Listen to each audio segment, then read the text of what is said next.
I'm going to go over the setup of your wheel attachment for your RF grinder.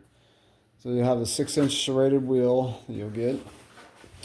All right, so you're going to put one of these smaller washers. So you have the bigger washers and smaller washers. One of these smaller washers on first.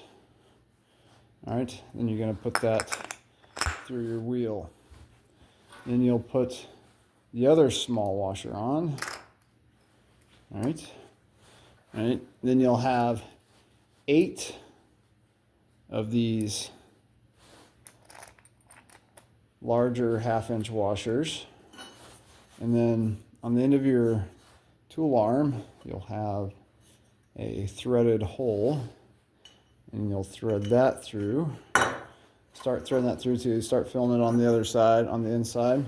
And you're going to take your 1/2-inch nut and thread that in.